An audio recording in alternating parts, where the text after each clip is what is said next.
नमस्कार दोस्तों। Welcome to study tips IAS में आपका सभी लोगों को स्वागत करता हूं। ठीक है। तो आज हम बहुत ही ज़्यादा इम्पोर्टेंट टॉपिक पर चर्चा करने जा रहे हैं बेसिकली, जो कि हमारे कहीं ना कहीं जीवन से जुड़ा हुआ तो है ही, बट साथ ही कुछ जो क्या कहते हैं पर्यावरण से भी जुड़ा हुआ है ये टॉपिक। ठीक है। तो चलो शुरू करते हैं बिना समय गवाए। जब हम बात करते हैं ना, ये जो बेसिकली मैंने आर्टिकल लिया है ना, ये आर्टिकल मैंने क्या कहते हैं जो ये आता है दैनिक जागरण का राष्ट्रीय संस्करण, उसके संपादकीय पेज से शायद मैंने लिया। एग्जैक्ट मुझे याद नहीं आ रहा, लेकिन वहीं से लिया क्योंकि थोड़ा पुराना ये आर्टिकल है। ठीक है। तो आज हम शुरू करते हैं कि ये जो आर्टिकल का भाव है वो क्या है बेसिकली, जो बहुत ही ज्यादा हमारे जीवन के लिए तो बहुत ही ज्यादा उपयोगी है। ठीक है। और इसको मैं कोशिश करूंगा। देखो, ये एक अंडरस्टैंडिंग बढ़ाने के लिए तो है ही, है ना। इससे अंडरस्टैंडिंग तो अब लोगों की विकसित होगी, लेकिन जो ज़रूरी है, जो बहुत ही ज़्यादा इम्पोर्टेंट है, जो बहुत ही ज़्यादा महत्वपूर्ण है, वो ये है कि आप इसको क्या बोलते हैं अपने जीवन से जोड़कर और कोशिश की जाए, है ना। ऐसी कोशिश की जाए, मैं उम्मीद करता हूँ। ठीक है। ऐसी व्यवस्था की जाए कि ये जो आर्टिकल है और जो इसका भाव है उसको पूर्ण रूप से क्या हो, उस पर अमल करने का प्रयत्न किया जाए। मैं ऐसी उम्मीद करता हूँ। ठीक है। क्योंकि इसमें ना, क्योंकि मैं आपको बताऊंगा जैसे कि देखो ये कहता है कि आर्टिकल जो बताता है कि पश्चाताप की भावना से ही सोचो, है ना, कि जिस धरती से हम रोज हम रोज पानी लेते हैं, क्या उसे भी प्यास लगती होगी। अब देखो ये जो लाइन होता है ना, ये कहीं ना कहीं भावनात्मक संबंध को दिखाती है ना।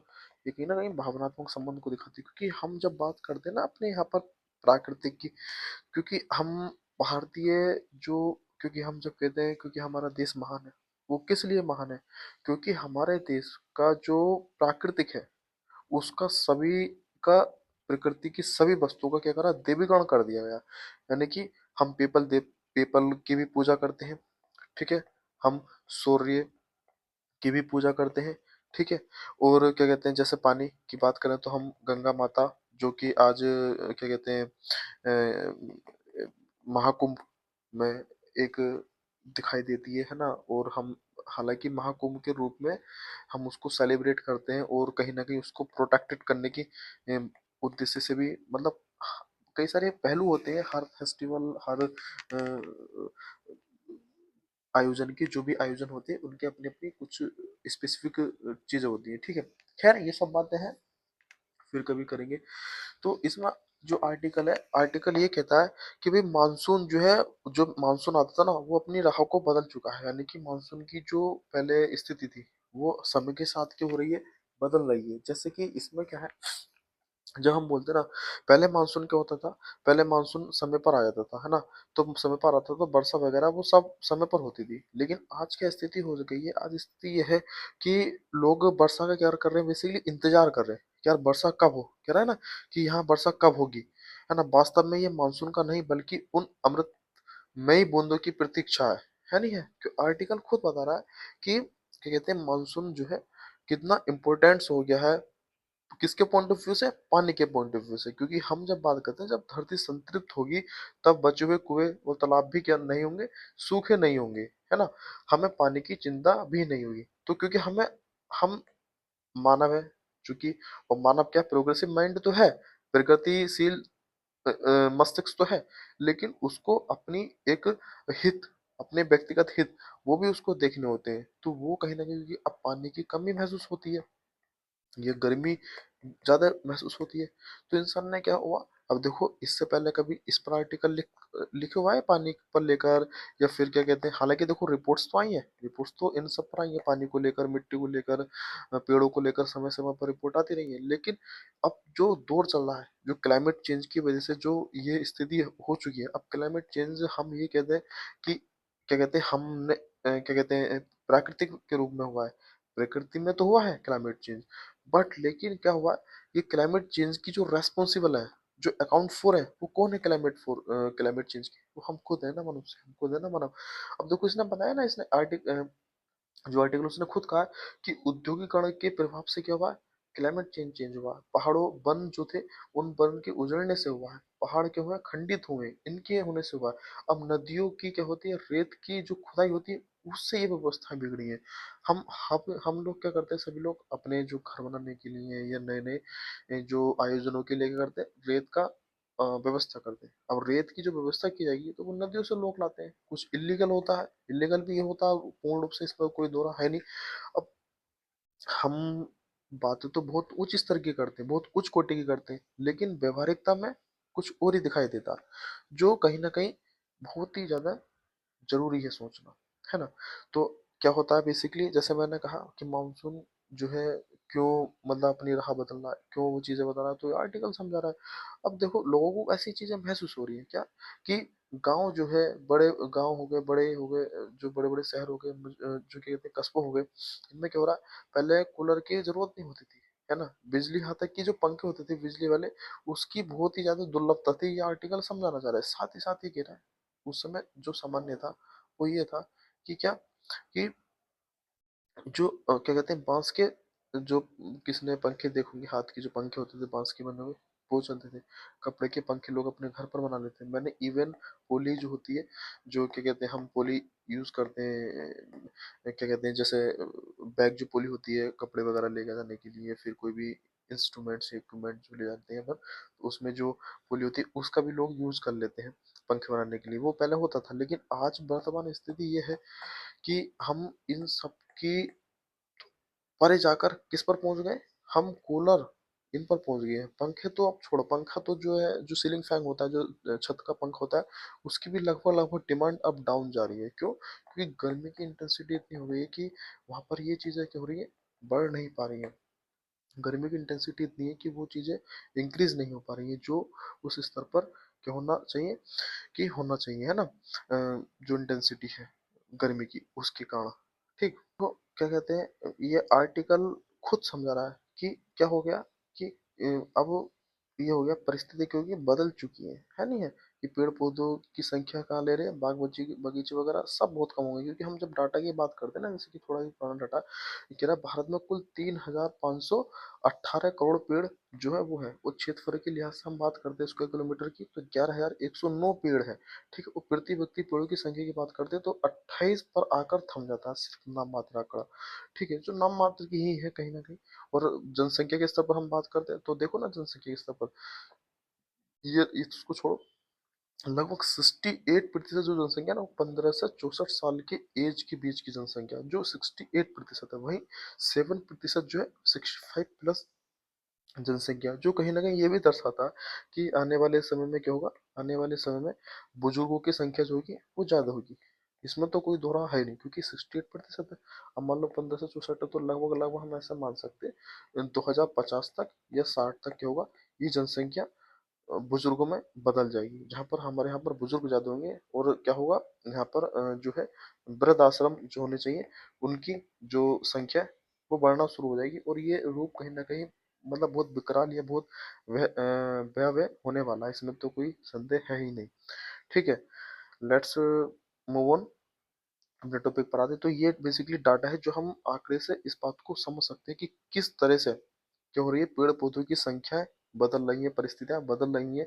और स्थिति क्या है हमारी जनसंख्या की, वो ये है। और हमारा पेड़ पौधों के रूप में क्या मामला है, वो ये है। ठीक है, हम जब देखते हैं ना ग्लोबल रैंकिंग में बात करते हैं, तो 17वीं, 103वीं और 125वीं आती है। 17वीं किसके आधार पर, 3,518 करोड़ पेड़ के बेस पर हमारी 17वीं रैंक है। जो कि, क्योंकि हम अब कहीं ना कहीं कहाँ पर पहुंच चुके हैं ना, क्योंकि सबसे ज्यादा जो पॉपुलेशन एरिया, जो जोन माना जाता था, वो चाइना को माना जाता था, जो देश माना जाता था वो चाइना को माना जाता था। 142.55 करोड़ अप्रोक्स थी, है ना। लेकिन बाय 2023, सॉरी 2023 जुलाई तक जो हो गई, क्या स्थिति हो गई, 142.86 करोड़ किसकी हो गई है, इंडिया की पॉपुलेशन हो गई है। जो किसको क्रॉस कर चुका है, ये चाइना को भी अब कर चुका है। तो स्थिति क्या हो गई है, कि चाइना से भी ज्यादा हमारी जो जनसंख्या वो बढ़ चुकी है। क्योंकि हम जो है बातें तो आदर्शवादी करते हैं, लेकिन जब व्यवहारिकता में इस चीज को समझते देखते तो पता चलता है कि जो हम बातें कर रहे हैं बेसिकली, वो सब आदर्शवादी ही है, वो यथार्थवादी नहीं है। क्योंकि यथार्थ और आदर्शवाद में क्या मतलब होता है, जब हम बात करते हैं ना यथार्थ की, यथार्थ में ये होता है कि जो तुम हो वही दिख रहा है। और जब हम बात करते हैं ना आदर्शवाद की, है ना, जब हम बात करते हैं ना आदर्शवाद की, अरे यार, जब हम आदर्शवाद की बात करते हैं ना, तो आदर्शवाद में क्या होता है, आदर्शवाद में ये होता है कि अगर मैंने बोला कि मैं जो है 100 या 1000 kg वेट लिफ्ट कर दूंगा, और वहीं पर क्या यथार्थ में क्या हो रहा है कि मैं उठा कितना पा रहा हूँ, 100 kg वेट ये लिफ्ट करवा रहा हूँ। तो ये क्या हो गया, ये यथार्थ हो गया। तो हम उसी प्रवृत्ति के क्या है, बेसिकली व्यक्ति है ना, और उसी प्रवृत्ति के क्या है, हम एक माइंड सेट है, अप्रोच, इंडियन मेंटलिटी है, जिसको इंडियन मेंटलिटी कहते हैं। कभी तभी कभी तभी इसलिए कभी कभी ये कहा जाता है कि जब हम किसी भी चीज का मूल्यांकन करते हैं ना, जब हम किसी भी चीज को समझते हैं, तो दोस्तों ये देखो कि हम क्या इस चीज का जो मूल्यांकन कर रहे हैं इंडियन मेंटलिटी के साथ कर रहे हैं, या फिर एक निष्पक्ष होकर, या फिर एक न्यूट्रल होकर उस चीज का समझ रहे हैं। ठीक है, तो वो चीज कहीं ना कहीं हो जाती है ना। तो ये हमने क्या देखा, आंकड़े के स्तर पर देखा। जो ये जो आंकड़ा है ना, बेसिकली दोस्तों, ये यूनाइटेड नेशन पॉपुलेशन फंड, जो कि यूएनएफपीए का डाटा जो रिलीज किया था इसने 2023 में, कौन सी रिपोर्ट थी इसकी, state of world population report 2023, इसमें इस डाटा को शो किया गया था, ये जो डाटा हमने पॉपुलेशन का देखा। ठीक है, तो जब हम बात करते हैं ना, अब देखो इसमें देखो, जैसा भी हमारी पॉपुलेशन का हो गया और ये पेड़ों की वो हो गया, अब जब हम देखते हैं ना अपना क्या बोलते हैं यहाँ पर जो आंकड़ा है, जब इसमें मतलब अपना ये देखते हैं कि हमारे स्थान कहाँ पर, तो आप लोग देख पाओगे small European countries top in free density, sorry tree density. जब ट्री डेंसिटी की हम बात करते हैं स्मॉल यूरोपियन कंट्रीज में, तो यहाँ पर देखो क्या बोलते हैं, इवन ये देखो कि यूएई जो है ना, ये यूएई यहाँ पर है, देखो ये यूएई जो है इसका is the only country with, किसके साथ, लेस देन 1 ट्री पर स्क्वायर किलोमीटर, जो सिर्फ 1 ट्री है, मतलब एक ही पेड़ है जो किस पर है, स्क्वायर किलोमीटर में दिखाई देता है। ये स्थिति क्या है, यूएई की है ना। और इसमें बात करते हैं ना टॉप कंट्रीज फॉर ट्री, किसके अनुसार, पर कैपिटा कॉन्टिनेंट के अनुसार, तो देखते हैं कनाडा की स्थिति दिखाई देती है, यूनाइटेड स्टेट्स की दिखाई देती है, पनामा की दिखाई देती है, बोलीविया की दिखाई देती है, ब्राजील हो गया, है ना, जो अमेजोन के जंगल वगैरह जहाँ पर है, तो वो सब चीजें यहाँ पर दिखाई देती है। कॉन्टिनेंट के हिसाब से देखते हैं ना, तो नॉर्थ अमेरिका में एसिस की है, साउथ ऑफ अमेरिका में इसकी है, यूरोप में फिनलैंड वगैरह, स्वीडन वगैरह इनकी है, एशिया एंड ओशनिक में रसिया, ऑस्ट्रेलिया, है ना, तो पपुआ न्यू गिनिया इसमें जो कहा क्या बोलते हैं साउथ, इसका जो मैं एग्जैक्ट लोकेशन थोड़ा भूल रहा हूँ है। फिर अफ्रीका की बात करते हैं, तो सेंट्रल अमेरिका, अफ्रीका, बोत्सवाना, इन सब में क्या है, इनकी स्थिति है ना। तो ये स्थिति होगी कहाँ पर, जो हमने देखा अम, पर ट्री पर कैपिटा के कॉन्टिनेंट के अकॉर्डिंग, है ना। जब हम बात करते हैं कि कहते हैं, देखते हैं ट्री डेंसिटी स्क्वायर किलोमीटर के हिसाब से, तो ये डाटा है north America, south America, Europe का, एशिया एंड ओशनिक, है ना, और अफ्रीका। इसमें कौन कौन है, इक्वाडोर, है ना, पैराग्वे, पैराग्वे, बोलीविया हो गया, साउथ अमेरिका का ये दोनों है, ठीक है, तीनों सॉरी। और ये जो है जमाइका वगैरह है, नॉर्थ अमेरिका का कंट्रीज है बेसिकली। तो ये सब नाम दिखाई देते हैं, ठीक है। तो ये स्थिति है अपनी, लेकिन इसमें इंडिया का कहीं भी नाम दिखाई देता नहीं, नाम कहाँ से दिखाई देगा भाई, इस बात को समझो ना कि रैंकिंग क्या है, रैंकिंग देखो ना कि किस स्थिति पर है, तो वो चीजें बेसिकली होती हैं जो दिखाई देती हैं, ठीक है। तो हमने क्या देखा, हमने पेड़ पौधों के हिसाब से वो देखा। जब हम बात करते हैं ना, क्योंकि पहले क्या होता था, जैसे अब इन सब चीजों की जगह क्या हो गई है, परिस्थिति बदल गई है, अब वहां पर कंक्रीट वे जंगल खड़े हो गए हैं, वहां अब जो कंक्रीट के जंगल खड़े हो गए हैं, कच्ची और कंक्रीट के जंगल, देखो कितनी बढ़िया बात बोली इसने आर्टिकल में, इसने बोला है कि कंक्रीट के जंगल खड़े हो गए हैं और कच्ची पगडंडियां और सड़कें सीमेंट से पक्की हो गई हैं, घर बन गए हैं बड़े बड़े, मतलब क्या बोलते हैं, विकास जिसको कहते हैं ना, विकास की ओर जा रहे हैं। अब ये, अब इसको हम अर्थव्यवस्था के हिसाब से तो देखो, अर्थव्यवस्था के अकॉर्डिंग देखो कि ये तो क्या होगा, आर्थिक रूप से देखोगे तो क्या होगा, ये विकास का स्तर है। लेकिन जब हम पर्यावरणीय रूप से देखते हैं तो क्या स्थिति मिलती है, जब हम क्या बोलते हैं जलवायु के स्तर से देखते हैं तो क्या स्थिति होती है, जब हम भौगोलिक स्तर पर देखते हैं तो क्या स्थिति होती है, स्थिति हो रही है कि डिग्रेडेशन आ रहा है। स्थिति क्या होती है कि चीजें बदल रही हैं, चीजें खत्म हो रही हैं, कुएं, पापड़ी, तालाब, होली, ये सब आते आते क्या होते हैं, सूख जाते हैं। ये आर्टिकल समझा रहा है क्या होता है, देखो ये समझ दो, कुएं, बावड़े, बेसिकली तालाब होते हैं। देखो जो तालाब होता है वो चारों ओर से घिरा होता है, जहाँ लैंड एरिया होता है चारों तरफ, तो वो घेरा होता है। कुबा की हम बात करते हैं जो बाउंड्री टाइप की बनी होती है इस तरह से, जिन लोगों को नहीं मालूम है वो मैं बेसिकली दिखाना चाह रहा हूँ। ये क्या बोलते हैं, बाउंड्री होती है, इसमें अंदर पानी होता है, जो जमीन का ही पानी कहीं नहीं होता है इसमें, ठीक है। बावड़ी की हम बात करते हैं, चारों ओर एक उस तरह का होता है जो हड़प्पा सभ्यता अगर किसी ने देखी होगी, तो हड़प्पा सभ्यता में जो स्थल होते हैं जहाँ पर राजा महाराजा नहाया करते थे, उस तरह की कहीं ना कहीं स्थिति है ना। तो वो बावड़ी दिखाई देती है। फिर नहर की बात करते हैं, तो ये कहीं ना कहीं खेती के लिए होती है, जो काफी बड़ी होती है, जो सीमेंट की बनी होती है, जिसमें चारों तरफ से क्या बोलते हैं पक्की दीवारें वगैरह और बाउंड्री होती है, जो पानी जाता है, क्या कहते हैं, सभी खेतों में कनेक्टिविटी रखता है इधर उधर जाने की, है ना। और नदियां तो आप लोग जानते हैं, झील भी वायनोड के आप लोगों को पता होगा, और झरना, समुद्र तट, ये सब आप लोग जानते होंगे। तो बेसिकली ये अंतर होता है तालाब, कुआं, बावड़ी और नहर में, ठीक है। जो कि यहाँ एडिटोरियल आर्टिकल ने चर्चा की है, वो क्या, कि होली के आते आते क्या हो जाता है, सूख जाता है। ये अपनी जो है दुर्दशा समझा रहा है। अब हालात ये है कि खेतों में बताता है कि जो पहले इंसान ठंडक महसूस करता था, जो एक खुशी महसूस करता था, नेचर के प्रति जुड़ाव महसूस करता था, वो क्या हो रहा है, अब खत्म होता हुआ दिखाई दे रहा है ना। अब कह रहा है ना, सूखते जल स्रोत और उजड़ते जंगल हमें कैसे दिन दिखाएंगे। ये हमने क्या देखा था, भूगर्भ में संग्रहित जल का बोरिंग। क्योंकि हमने क्या करा, जो भूगर्भ में संग्रहित जल का बोरिंग का मतलब ये है कि हम जो आज समरसेबल यूज कर रहे हैं, वो उन सब का ये परिणाम है ना। क्या कि पहले फरवरी और मार्च में गर्मी का एहसास नहीं होता था। ये बोलता है कि पहले गर्मी में और मार्च में क्या होता था, फरवरी में और मार्च में क्या होता था, गर्मी का एहसास नहीं होता था। थोड़ी हल्की हल्की ठंड सी नमी बनी रहती थी बेसिकली। लेकिन आज क्या हो रहा है, फरवरी और मार्च में स्थिति ये हो चुकी है कि मौसम ऐसा लग रहा है जैसे कितनी मतलब गर्मी हो गई है, कि मई वाली जून वाली गर्मी महसूस सी दिखाई देने लगी है, जो हम अभी हाल ही में इस चीज को महसूस कर सकते हैं। अब क्या हुआ अभी इसी को और प्रेजेंट से समझे, जैसे क्या हुआ इस बार ठंड काफी या सर्दी काफी डिले हो गई, है ना। उम्मीद की थी कि सर्दी डिले हो रही है तो डिले ही सर्दी जाएगी, है ना, लेकिन ऐसा नहीं हुआ। स्थिति क्या होगी, बदल गई, स्थिति विपरीत रही है एकदम से, है ना, जो काफी मतलब विकराल रूप तो लेंगी लेंगे। अब देखते हैं आने वाली जो जून मई होगी उनकी स्थिति क्या होगी, वो तो समय पर पता चलेगा, ठीक है। तो ये स्थिति हो चुकी है बेसिकली। तो इसमें आर्टिकल ये समझाना चाह रहा है कि हमें जागरूक होने की बहुत ज्यादा आवश्यकता है। देखो जब तक जागरूक नहीं होगा व्यक्ति, और मेरा इस वीडियो को बनाने का उद्देश्य यही है कि यहाँ पर हम सभी देश के नागरिक क्या हो, जागरूक हो। क्यों?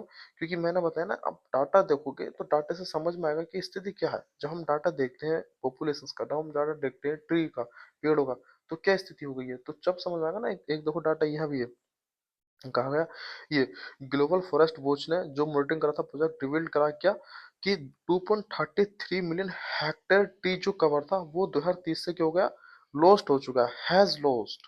क्या हो गया, 2.33 मिलियन हेक्टेयर ट्री, जो क्या बोलते हैं, 2000 के लगभग लगभग 25 ईयर्स हो चुके हैं। जो कितना हमने हेक्टेयर लॉस्ट कर दिया, 2.33 मिलियन हेक्टेयर, अपना में बहुत बड़ी संख्या है, बहुत बड़ा जो ये क्या कहते हैं प्लेस है, जो हम लॉस्ट कर चुके हैं, ठीक है।